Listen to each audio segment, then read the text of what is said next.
Good day, everyone. I'm Avan, the moderator for this webinar. I welcome everyone to today's webinar, which is Email and Text Messages, How to Comply with HIPAA, CMS, and the TCPA. I want to introduce our presenter for today, Paul R. Hales. Paul R. Hales, JD, is widely recognized for his ability to explain HIPAA rules clearly in plain language.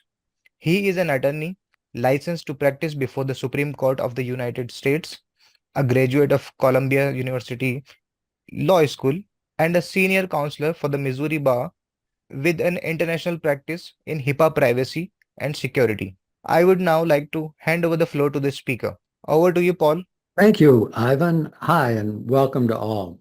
Uh, this educational webinar is going to focus on emails and text messages that contain protected health information that are exchanged or sent by healthcare providers and health plans and business associates on behalf of healthcare providers and health plans. So let's take a quick look at what we're going to cover.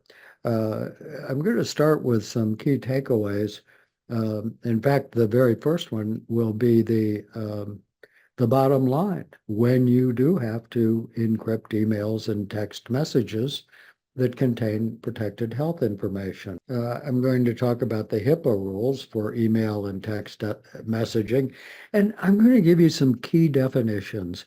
Then we'll talk about the three-step safeguard. We're going to talk about the TCPA and explain what the TCPA is and how it applies to text messages. New modifications are entitled HIPAA Privacy Rule to Support Reproductive Healthcare Privacy. One is that you have to change your notice of privacy practices. And the other is information about coordinating Part 2 substance use confidentiality. There is increased enforcement of the health information privacy laws that is really significant. And that was highlighted by events of last year, 2023. Here's the bottom line. When must you encrypt emails and text messages with protected health information? You must encrypt all emails and text messages containing PHI. Why is it important? Well, during the pandemic, there was a massive growth of email and text messaging. There is a huge criminal black market for medical identity theft. But they explain how medical identity theft works. The Department of Health and Human Services also has an excellent website on medical identity theft. Protected health information is really the gold standard for the identity thieves. Phishing, and those are malicious QR codes. And you've seen QR codes, and you don't have any idea what is in those QR codes, and has become very active just last year in policing violations and misuses of protected health information.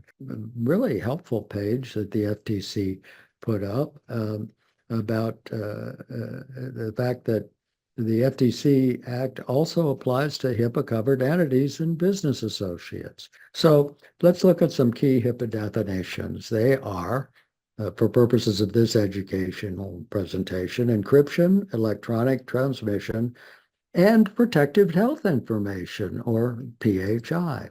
So what is encryption? Well, it's defined in the HIPAA rules. An unencrypted email is regular, ordinary email, text message, and it's really important for patient engagement. Electronic transmission, what's that? Well, again, it's defined in the HIPAA rules. What is PHI?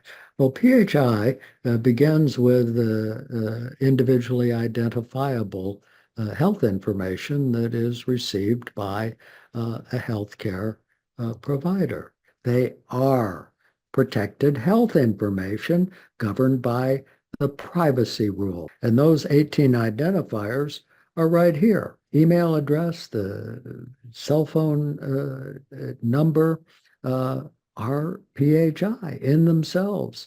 They're identifiers. So here's the three-step safeguard. It's all about the duty to warn. And the first step is to notify the patient. That's called the duty to warn.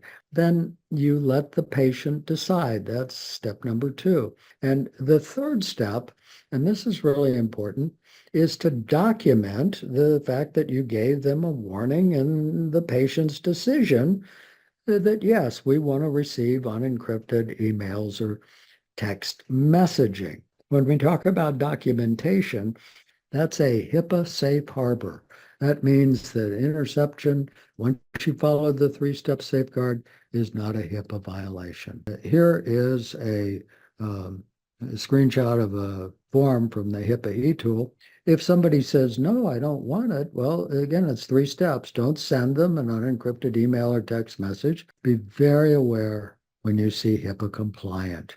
What is the TCPA and how does it apply to healthcare text messages? Again, be very careful when you see TCPA compliant for healthcare text messages on the internet. So the Telephone Consumer Protection Act was passed in 1991. ATDS, Automatic Telephone Dialing System. Up until April 1st of 2021, it was simply defined by the Federal Communications Commission as equipment that can dial numbers without human intervention. That this 3-step safeguard is a complete HIPAA safe harbor. So when and why you must encrypt. Encrypt those emails, and that includes, as Director Severino said, text messages to comply with the HIPAA security rule. Texting patient information and patient orders among members of the healthcare team is permissible if accomplished through a HIPAA secure texting platform. In 2017, CMS for the first time had said that you could use secure messaging among members of your healthcare team to text protected health information. That's why we say encrypt all emails and text messages containing PHI. HIPAA compliance is about fundamentals. Rules are easy to follow step by step when you know the step. I want to thank you very much for your attention today and to wish you well in your HIPAA compliance program. Thank you, Ivan. I just want to thank everybody for your attention and wish you well in your HIPAA compliance program. Thanks very much. Thank you, that Paul. takes care. Yes, yes. You're welcome. Bye-bye. Well, that concludes the session for today. Thank you everyone for participating. You may all disconnect now. You have a great day ahead.